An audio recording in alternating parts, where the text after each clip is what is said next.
Hello guys, welcome to our channel Rebirth of White Soul. Chapter 311 जैकी ने मारा चारों को थापड़। उसकी कोल्ड आंखें देखकर और उसकी धमकी भरी नजर को देखकर निहारिका अंदर तक कांप गई। इतना छोटा सा बच्चा इतनी भयानक तरीके से कैसे घूर सकता है? निहारिका ने मन ही मन सोचा और रुद्र पर से अपनी नजरें हटा लिया। वहीं कनक जी सर्द भाव से बोली, अगर तुम्हें हमारी बहू से मिलना था, तो तुम्हें नीचे इंतजार करनी चाहिए थी। ऊपर आने की क्या जरूरत थी? क्या तुम्हें नहीं पता कि इस फ्लो पर बाहर वालों का आना अलाउड नहीं है? अब आगे। उनकी बात सुनकर जया जी सकपका गई। उन्हें अच्छे से पता था कि घर वालों के अलावा किसी को भी मोक्ष के रूम के आसपास आने की इजाजत नहीं है। जया जी ने अपने आंखों से अपनी झूठे आंसू को साफ किया और बोली, सॉरी भाभी, मुझे लगा कि मैं भी इस घर की मेंबर हूँ। मुझे माफ कीजिए भाई, मैं भूल गई थी कि आप सब अब मुझे अपना नहीं मानते हो। जया जी को देखकर ऐसा लग रहा था जैसे उनके ऊपर कितना बड़ा दुख का पहाड़ टूट पड़ा हो। वो नरेंद्र जी के सामने इमोशनल कार्ड खेल रही थी ताकि वो उनके तरफ से कुछ बोले। वहीं निहारिका और उसकी मोम डैड ने भी अपना उदास चेहरा बना लिया। निहारिका नरेंद्र जी की तरफ देखकर बोली, सॉरी बड़े नाना जी, नानी माँ, हमें यहाँ नहीं आना चाहिए था। उसकी बात से ऐसा लग रहा था जैसे वो जया जी से भी ज्यादा दुखी हो। पर नरेंद्र जी पर इसका कोई असर नहीं पड़ा। वो जया को देखकर ठंडे भाव से बोले, जया, मैंने तुम्हें बहन माना था, इसलिए मैंने कई बार तुम्हारी मदद किया है। और शादी के बाद तुम इस घर की बेटी नहीं रह गई हो, तुम पर आए हो। और घर में सबको पता है मोक्ष को अपने आसपास इस फ्लो पर किसी का भी आना पसंद नहीं है। और मोक्ष तुम्हें अपना कुछ नहीं मानता, इसलिए तुम्हें यहाँ नहीं आना चाहिए था। और जब मैंने आखिर बार तुम्हारी बिजनेस में मदद किया था, तभी मैंने बोल दिया था कि आगे तुम्हारे बेटे को खुद सब कुछ संभालने होगा, आगे से मुझसे कुछ भी उम्मीद मत रखना। उनकी बात सुनकर जया जी हक्का बक्का रह गई। क्या अब उसके भाई भी उसे अपना नहीं मानते? जब जया जी ने इंडिया में बिजनेस सेटल करने के लिए नरेंद्र जी से आखिरी बार मदद मांगा था, तब नरेंद्र जी ने साफ साफ कह दिया था कि ये आखिर बार है जब वो उनकी मदद कर रहे हैं। उसके बाद वो कभी भी उनसे मदद की उम्मीद ना रखे। पर जया जी ने इस बारे में ज्यादा नहीं सोचा था। उन्होंने सोचा था कि धीरे धीरे वक्त के साथ वो सब कुछ भूल जाएंगे और फिर से पहले की तरह वो नरेंद्र जी के आगे रो धोकर मदद मांगेगी तो वो कभी भी मना नहीं करेंगे। पर उन्हें उम्मीद नहीं थी कि नरेंद्र जी ने जो कहा था वो उस बात पर कायम रहेंगे। ठीक है, बस अब नीचे चलो, नरेंद्र जी ने ठंडे भाव से कहा। जिस वजह से जया जी की दिल डूबने लगा। आज वो सिर्फ ये कंफर्म नहीं करने आए थे कि ईशानी ठीक है या नहीं, वो यहाँ नरेंद्र जी से आने वाली प्रोजेक्ट के बारे में भी बात करने आए थे। जो प्रोजेक्ट अभी राजवंश कॉर्पोरेशन के अंदर था, फिलहाल उनके पास 3 बड़े बड़े प्रोजेक्ट था और वो उनमें से एक प्रोजेक्ट अपनी कंपनी के लिए चाहते थे। नरेंद्र जी ने यहाँ उनकी कंपनी को सेटल करने में मदद किया था, पर पुनीत जी और निहारिका कोई भी उस कंपनी को संभाल नहीं पा रहा था। शायद 2-3 महीने के बाद उनकी कंपनी लॉस में चला जाएगा। इसलिए वो आज एक प्रोजेक्ट मांगने आए थे। उनका प्रेजेंशन और प्रोजेक्ट मैनेजमेंट टीम अच्छा नहीं था, इसलिए उन्हें अपनी दम पर तो कुछ प्रोजेक्ट हासिल करना मुश्किल लग रहा था। इसलिए वो नरेंद्र जी से एक प्रोजेक्ट मांगने आए थे जिसे वो आराम से राजवंश कॉर्पोरेशन की आइडिया के साथ कंप्लीट करके बहुत सारा पैसा कमा सकते थे। सब नीचे चले गए। मोक्ष और ईशानी भी दोनों बच्चों के साथ उनके पीछे नीचे चले गए। क्योंकि दोनों बच्चे काफी टाइम से रूम में थे, इसलिए उन्हें बाहर डैनी के साथ खेलना था। सब नीचे सोफे पर बैठे हुए थे। निहारिका ईशानी को घूर रही थी, पर जब ईशानी ने उसे अपनी ठंडी आंखों से देखा तो उसकी सिट्टी पिटी गुल ही गई। ईशानी की आंखें उसे हमेशा से बहुत डरा देती थी। फिर भी वो मन ही मन ये सोचने से खुद को रोक नहीं पा रही थी कि काश ईशानी उस पहाड़ी से गिरकर मर जाती, तो आज वो यहाँ नहीं होती। उसके पास मोक्ष के दिल में अपने लिए जगह बनाने का एक मौका तो होता। वहीं उसे अपनी मोम की तरफ ऐसे घूरता देखा रुद्र भी उसे गुस्से से घूर रहा था। ऐसा लग रहा था जैसे उसे चेतावनी दे रहा हो कि मेरी मोम से अपनी नजरों को दूर रखो। तभी डैनी भी वहां पर आ गया। उसे देखते ही मोक्ष के गोद में बैठी रुद्रांशी खुश हो गई। वो खिलखिलाकर हंसने लगी और डैनी को इशारे में अपने पास बुलाने लगी। डैनी भी रुद्रांशी के पास चला गया। रुद्रांशी का तो ये डेली का हो गया था। वो एक बार जरूर डैनी के साथ हवा में उड़ती थी। तभी जया जी डैनी को देखकर कंफ्यूजन से बोली, भाई भाभी ये लड़का कौन है? नव्या हंसते हुए बोली, ये भाभी का बड़ा बेटा है डैनी। उसने डैनी को सिर पर प्यार से छुआ, उसे डैनी बहुत प्यारा था।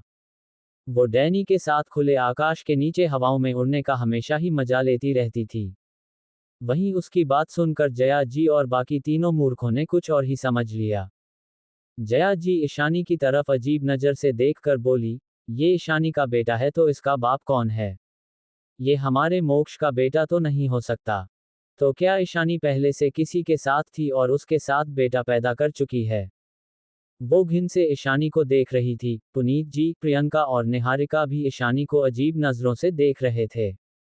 निहारिका भोली और मासूम बनते हुए बोली, ईशानी तुम ऐसा कैसे कर सकती हो? अगर तुम्हारा पहले से एक बेटा था तो फिर तुमने मोक्ष से शादी क्यों किया? क्या तुम मोक्ष को धोखा दे रही थी? तुम इतने कम उम्र में मां चुकी थी पहले से ही। वो ईशानी को नीचा दिखा रही थी। वहीं ईशानी की ठंडी आंखें और भी ठंडी हो गई थी। वहीं मोक्ष की आंखें भी जानलेवा तरीके से उन टिकी हुई थी। उन दोनों की बात सुनकर और चारों को ईशानी की तरफ ऐसे देखता देखकर सबको गुस्सा आ रहा था। ये लोग कितने बेवकूफ है, कुछ भी सोचने से पहले गलत समझ लेते हैं। तभी डैनी जो शांत बैठा था, मोक्ष ने उसे इशारा किया तो वो एक हवा की झोंके के साथ उन चारों के सामने पहुंच गया। ये देखकर चारों चौंक गए। ही भगवान, ये बच्चा इतना तेज कैसे है, बिल्कुल भूत की तरह। वो चारों कुछ सोच समझ पाते उससे भी चारों की गाल पर एक के बाद एक थापड़ पड़ने लगे। डैनी का हाथ इतनी स्पीड से चल रहा था कि उन सबको उसका हाथ दिखाई भी नहीं दे रहा था। वो बस चिल्ला सकते थे, अरे रुको, तुम हमें क्यों मार रहे हो बच्चे? जया जी और पुनीत जी एक साथ चलाए। दोनों को ऐसा लग रहा था जैसे कोई इंसान का बच्चा नहीं बल्कि कोई हथौड़ा उनकी गाल पर पड़ रहा है। निहारिका की और प्रियंका की तो सबसे बुरा हाल था। वो डैनी की हाथ को रोकने के लिए जब भी हाथ हिला रहे थे, डैनी का हाथ उनकी हाथ से टकरा रहा था। प्रियंका जी और निहारिका को ऐसे लग रहा था जैसे उनका हाथ लोहे से टकरा रहा हो। उनके हाथ में भी काफी चोट लग रही थी। उन्हें ऐसा लग रहा था जैसे उनका हाथ टूट जाएगा अगर बार बार वो उनकी हाथ से टकराता है तो। वहीं घरवाले हैरानी से डैनी को देख रहे थे। डैनी जब से आया था वो ज्यादातर शांत ही रहता था और सब उसे बहुत प्यार करते थे क्योंकि वो बहुत ज्यादा क्यूट था। पर आज डैनी को ऐसे मारते देख वो थोड़ा हैरान थे, पर ज्यादा नहीं। आखिरकार उन लोगों ने डैनी को गार्ड को ट्रेनिंग देते हुए देखा था। दक्ष और नव्या के साथ कल्पना जी और कनक जी भी खुशी से उन्हें मार खाता हुआ देख रहा थे। अच्छा हुआ, इन लोगों को मार पड़नी ही चाहिए। इन लोगों की हिम्मत कैसे हुई हमारी प्यारी बहू के बारे ऐसे घटिया बात कहने की। पता नहीं अगर इन सजा नहीं मिलती तो वो बाहर जाकर भी ऐसी ही अफवाह फैला देते। कल्पना जी और कनक जी ने एक दूसरे को हंसी दबाते हुए देखा, फिर शो एंजॉय करने लगे। उन्हें बहुत मजा आ रहा था। कल्पना जी ने डैनी की तरफ थम्स अप का इशारा किया। ये देख मार अखिलेश जी ने नामे सिर हिला दिया। उन्हें पता था इन लोगों को मार खाते हुए देखकर जरूर उनकी बीबी को बहुत खुशी हो रही है। वहीं कनक जी ने आपने सामने रखी स्नैक्स को उठा लिया और खाने लगी जैसे वो मूवी एंजॉय कर रही हो। नरेंद्र जी को भी अपनी बीबी की खुशी देखकर कुछ कहते नहीं बन रहा था। रुद्रांशी तो खुशी से खिलखिलाते हुए क्लैप कर रही थी। उसके हिसाब से उसके डैनी भाई कुछ मैजिकल कर रहे थे जिसे वो एंजॉय कर रही थी। अपनी बेटी को इतने खुश देखकर मोक्ष भी खुश था। वहीं रुद्र बस उन्हें देख रहा था। उसकी आंखें अभी भी ठंडी थी। उन सबको मार खाते हुए देखकर उसकी होंठों पर एक तिरछी मुस्कान थी। वो मोक्ष का छोटा कॉपी लग रहा था। इन लोगों की नजर अपनी मोम पर देखकर ही वो महसूस कर सकता था कि वो कुछ बुरा सोच रहे हैं उसकी मोम के बारे में। तभी मोक्ष ने इशारा किया तो डैनी रुक गया। अब तक पुनीत जी, जया जी, प्रियंका जी और निहारिका चारों ही किसी सूजे हुए आलू की तरह दिख रहे थे। उन चारों का ही सिर झूम रहा था। जैकी ने अपने पावर को दबा कर रखा था, वरना ये ठीक नहीं होते। चारों की फेस और हाथ पर ही चोट लगी बालों का घोंसला बन गया था डैनी को रोकते वक्त। चारों की मुंह की कोने से खून बह रहा था। तुम लोगों की हिम्मत कैसे हुई मेरी मोम के बारे में कुछ भी कहने की? डैनी की भयानक आवाज से वो चारों ही डर के मारे कांप गए। तुम कौन हो? तुम कोई राक्षस हो क्या? तुम इतने बच्चा इतनी स्ट्रोंग कैसे हो सकते हो? पुनीत जी पहले आपने होश में आए और डैनी को देखते हुए डर से हकलाते हुए बोले। वो बात करते हुए बहुत बुरे और अजीब दिख रहा था क्योंकि डैनी ने उन सबको लगभग 10 थापड़ मारा था। बाकी तीनों का सिर तो अभी भी घूम रहा था। जया जी अपनी धीमी आवाज में बोली, भाई आपने देखा ये लड़का कोई आम इंसान नहीं है। इसने हमें आप सबके सामने मारा, फिर भी आप कुछ नहीं कर राज हो और चुप बैठे हुए हो। आखिर क्या जादू कर दिया है इसने आप सब पर। उनकी बेतुकी बातें सुनकर सबका मुंह बन गया। कनक जी बोले, तुमने हमारी बहू के बारे में अनाप शनाप बोला ही क्यों? तुमने उसकी मोम के बारे में बोला तो क्या वो तुम्हें नहीं मरेगा? नानी माँ आप ये क्या कर रहे हैं? ऐसे बच्चे को यहाँ रखना जरूर सबके लिए आगे चलकर बहुत प्रॉब्लम लाएगा ये बच्चा। ये कितना खतरनाक है, ये सबके लिए एक खतरा है। निहारिका अपनी सूजे हुए गाल पर हाथ रख के बोली। इस वक्त ऐसा लग रहा था जैसे उसकी गाल कोई फूला हुआ गुब्बारा हो और थोड़ा और हवा से वो फट जाएगा। उसे देखकर सबको हंसी आ रही थी। निहारिका इस वक्त जोकर की तरह थी, जो सबको हंसाने का काम कर रही थी। निहारिका ने ईशानी को देखा और डरते हुए बोली, तुमने ये किस तरह को बच्चे को पाला है? तुमने उसे हम सबको मारने को कहा है ना? ईशानी की आंखें सिकुड़ गई। तभी रुद्रांश जो चुप बैठा था, उसने गुस्से से आपने सामने से रखा छोटा सा बोल को उठा लिया, जिसमें फ्रूट का छिलका वो ज्यादा भारी नहीं था। उसे तेजी से उसने निहारिका की तरफ फेंक दिया। वो बहुत स्मार्ट था। उसे पता था ये लड़की उसकी मोम को कुछ गलत बोल रही है। वो छोटा बोल सीधा जाकर निहारिका की सिर पर लगा। निहारिका की चीख निकल गया। सब हैरानी से रुद्र को देखने लगे, जो मोक्ष का दूसरा अवतार था। उसकी ठंडी आंखें निहारिका पर टिकी हुई थी, जैसे बोल रहा हो एक और शब्द मेरी मोम के खिलाफ मत बोलना। वहीं निहारिका की सिर पर लगा बोल ज्यादा भारी नहीं था, इसलिए उसका माथा सूज गया पर खून निहिज निकला। तभी डैनी उसे देखकर बोला, नहीं मुझे मोम ने नहीं, डैड ने तुम सबको मारने को कहा बेवकूफ लड़की। उसकी बात सुनकर सब और भी हैरान हो गए। डैनी मोक्ष के पास चला गया, डैड ये लोग इतने स्ट्रोंग नहीं है, बस ये बोल सकते हैं। मोक्ष ने सिर हिला दिया तो चारों हैरानी से देखने लगे, ये बच्चा मोक्ष को डैड के रहा है, हो क्या रहा है? वहीं रुद्रांशी को लग रहा था ये कोई खेल है। वो स्मार्ट थी पर उनकी बातें ज्यादा समझ नहीं पा रही थी। उसे लगा ये लोग उसकी मोम को डांट रहे हैं, इसलिए इन्हें पनिशमेंट मिल रही है। इसलिए उसने भी अपने हाथ एक छोटा सा एप्पल बोल से उठा लिया और निहारिका की तरफ फेंक दिया, पर फ्रूट निहारिका की जगह जाकर प्रियंका जी के नाक पर लगा। चैप्टर 312 निहारिका और प्रियंका जी की बुरा हाल। मोक्ष ने सिर हिला दिया तो चारों हैरानी से देखने लगे, ये बच्चा मोक्ष को डैड के रहा है, हो क्या रहा है? वहीं रुद्रांशी को लग रहा था ये कोई खेल है। वो स्मार्ट थी पर उनकी बातें ज्यादा समझ नहीं पा रही थी। उसे लगा ये लोग उसकी मोम को डांट रहे हैं, इसलिए इन्हें पनिशमेंट मिल रही है। इसलिए उसने भी अपने हाथ में एक छोटा सा एप्पल बोल से उठा लिया और निहारिका की तरफ फेंक दिया, पर फ्रूट निहारिका की जगह जाकर प्रियंका जी के नाक पर लगा। अब आगे। दर्द से प्रियंका जी की मुंह से चीख निकल गया। उसकी नाक बुरी तरह से सूजकर लाल हो गया था। ऐसा लग रहा था जैसे अभी खून ही निकल आएगा। रुद्रांशी ये देखकर खुशी से ताली बजाने लगी, जैसे उसने कितना अच्छा काम किया हो। फिर उसने एक और ऑरेंज उठा लिया और निहारिका की तरफ फेंक दिया, क्योंकि वो सोच रही थी कि उसका निशाना चूक गया। ऑरेंज सीधा जाकर इस बार निहारिका की गाल पर लगा। उसे पहले से ही चोट लगी हुई थी, इसलिए इसकी जोर से चीख निकल गई। उसकी आंखों से आंसू झरझर बहने लगे। वो इन बच्चों से अब और नफरत करने लगी थी। वो ये देखकर भी हैरान थी कि कोई भी इस बच्ची को रोक नहीं रहा था। रुद्रांशी ने फिर मोक्ष की तरफ देखा और प्रियंका जी और निहारिका की तरफ इशारे करने लगी। दे से कहना चाहती हो डैडी मैंने अच्छा काम किया है ना? मोक्ष ने सिर हिला दिया और उसकी सिर पर हाथ फेर लिया। ये देखकर रुद्रांशी खुश हो गई। उसे तो बहुत मजा आ रहा था। उसे लग रहा था उसका काम उसके डैडी को बहुत पसंद आया और वो उसकी तारीफ कर रहे हैं। इसलिए वो फिर से बोल से फ्रूट लेने के लिए झुकी, पर मोक्ष ने उसे रोक दिया और बोला, प्रिंसेस ये खेल खत्म हो गया है, हम इसे बाद में खेलेंगे। मोक्ष की बात सुनकर रुद्रांशी ने सिर हिला दिया और रुक गई। वहीं बाकी सब तो रुद्रांशी को हैरानी से देख रहे थे। है भगवान, उनके दोनों पोता पोती एक से बढ़कर एक है। वहीं कनक जी और कल्पना जी अपनी हंसी रोकने की कोशिश कर रहे थे। वाह, उनके दोनों बच्चों ने तो कमाल कर दिया। वो दोनों तो पीछे ही डैनी को इन चारों को मारते हुए देख खुश थे। अब वो और भी खुश हो गए। जया जी ने डर से अपने चेहरे को अपने हाथों से छुपा लिया। उन्हें डर था कि कहीं ये दोनों शैतान बच्चे उनके मुंह पर भी कुछ फेंक कर ना मारे। वहीं निहारिका ने भी डर से फेस कवर कर लिया। पुनीत जी ने जल्दी से अपनी बीबी और बेटी को देखा। उन्हें बहुत गुस्सा आ रहा था, पर राजवंश फैमिली के सामने वो कुछ भी नहीं कर सकते थे। प्रियंका जी थोड़े गुस्से से बोली, आप देख रहे हैं अंकल, इस बच्चे ने दोनों बच्चों को भी बिगाड़ दिया है। वो उसे फॉलो कर रहे हैं, पहले इसने हमें मारा और फिर उसे देखकर ही दोनों बच्चों ने भी अटैक किया।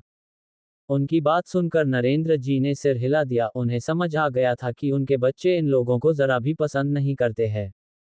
वो जल्द से जल्द इन लोगों को यहाँ से भेजना चाहते थे, ताकि उनके बच्चे और गुस्सा ना हो। तभी जया जी बोली, भाई क्या अब मेरी कोई अहमियत नहीं है? हमने गलत समझ लिया था ईशानी को, हम लगा उनकी शादी को तो 2 साल हुए हैं, तो उनका इतना बड़ा बेटा कहाँ से आ गया? इसलिए हमसे गलती हो गई, पर हम बस मोक्ष की भलाई के बारे में सोच रहे थे। पर मुझे नहीं लगा था इस वजह से हम इस घर में मार खाएंगे। उनकी एक आंख सूज गई थी, वो बात करते हुए बहुत अजीब लग रही थी। किसने आपको मेरे बारे में सोचने को कहा, और आपकी हिम्मत कैसे हुई मेरी बीबी के बारे में कुछ भी अनाप शनाप बोलने की? शायद आप भूल रही हो, मैंने ही डैनी से कहा था आपको मारने के लिए। क्या आपको लगता है आपकी ऐसी औकात है कि आप मेरी बीबी के बारे में कुछ बोल सके? मुझे लगता है कि आपको ये याद रखने की जरूरत है कि आप और आपकी ये सो कॉल्ड फैमिली यहाँ कैसे सेटल है। मुझे उसे एक बार में उखाड़ फेंकने में ज्यादा टाइम नहीं लगेगा। मोक्ष सोफे पर किसी किंग की तरह बैठा था, उसकी आवाज ठंडक से भरी हुई थी। उसकी आवाज से ही चारों कांप गए। पुनीत जी की माथे से ठंडा पसीना बहने लगा। अगर मोक्ष को ज्यादा भड़काया गया तो पक्का वो एक पल में उनकी कंपनी को बर्बाद करने से भी एक पल भी नहीं सोचेगा। पुनीत जी झूठी स्माइल करते हुए बोले, अरे मोक्ष बेटा, तुम प्लीज माँ और प्रियंका, निहारिका की बातों का बुरा मत मानो। उन्हें बस गलतफहमी हो गई थी, जिसकी वजह से उन लोगों ने कुछ भी कह दिया। उसकी सजा तो उन्हें मिल चुकी है। पुनीत जी बात को संभालने की कोशिश कर रहे थे। निहारिका, मोम आपको ईशानी बेटी के बारे में ऐसी बात नहीं करनी चाहिए थी। निहारिका ने सिर झुका रखा था, उसकी आंखों में आंसू के साथ साथ भारत ज्यादा नफरत भी थी। अब वो ईशानी के साथ साथ उसके दोनों बच्चों से भी नफरत करने लगी थी। उसकी चेहरा जो इतनी खूबसूरत था, आज उसने इतना सब मेकअप किया था ताकि वो मोक्ष की नज़र में आ सके, पर मोक्ष ने उसे एक नज़र देखा तक नहीं।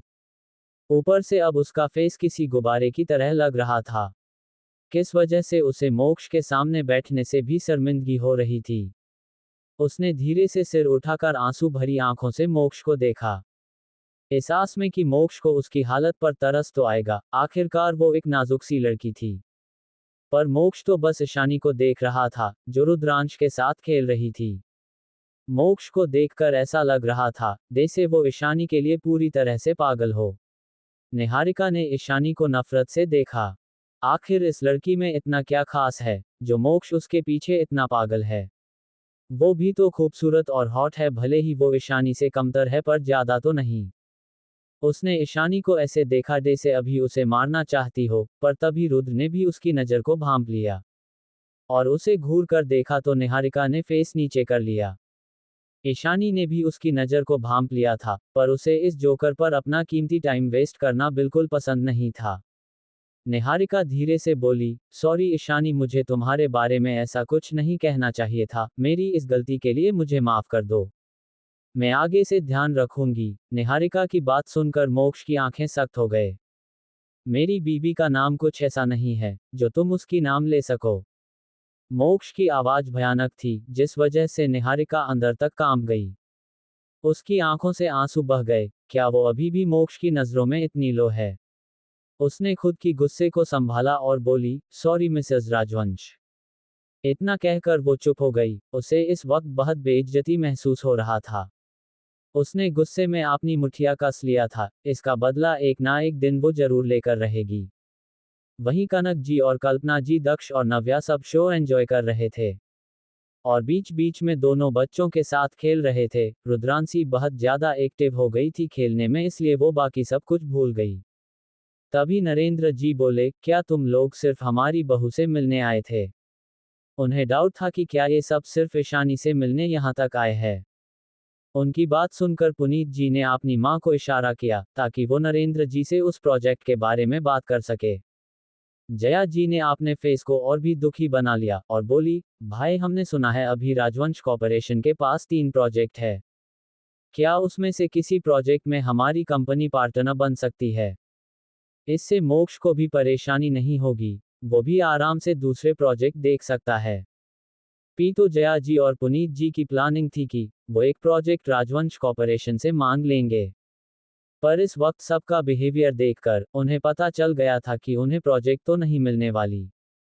इसलिए उन दोनों माँ बेटे ने प्लान चेंज कर दिया और उन्हें सिर्फ एक प्रोजेक्ट में पार्टनरशिप चाहिए थी।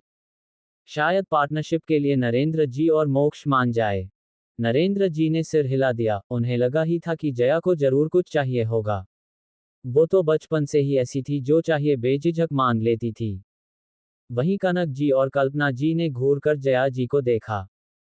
फिर कनक जी ने गुस्से से अपने पति को घूर कर देखा, अगर नरेंद्र जी गलती से भी हाँ बोलेंगे तो आज उनकी खैर नहीं। नरेंद्र जी ने भी अपनी बीबी की घूरती नजर को देख लिया था। वो हैरान थे कि आखिर उनकी बीबी उन्हें ऐसे क्यों देख रही है। अभी तक तो वो कुछ बोले भी नहीं है। वो जया को देखकर बोले, जया ये प्रोजेक्ट मोक्ष ने हासिल किया है। वो किसे पार्टनर बनाएगा किसे नहीं वो उसके ऊपर है। मुझे अब बिजनेस के मामले में इंटरफियर करने की जरूरत नहीं है। और क्या तुम्हारे कंपनी में कोई प्रोजेक्ट नहीं है, तो ये तुम लोगों की मैनेजमेंट की गलती है। तभी कनक जी भी गुस्से से बोली, जया तुम हर वक्त मदद मांगती रहती हो, क्या पुनीत बिजनेस संभाल नहीं पा रहा है?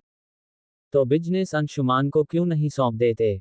वो तुम्हारे बेटे और तुम्हारी इस नकारा पोती से तो बेहतर ही मैनेज करगा बिजनेस को। मेरे पोते ने बहुत मेहनत अपनी कॉर्पोरेशन को और भी स्ट्रोंग किया है। ये कोई धर्मशाला नहीं है, ना ही कोई हेल्पलाइन सेंटर जो तुम हर बार यहाँ मदद मांगने आ जाती हो।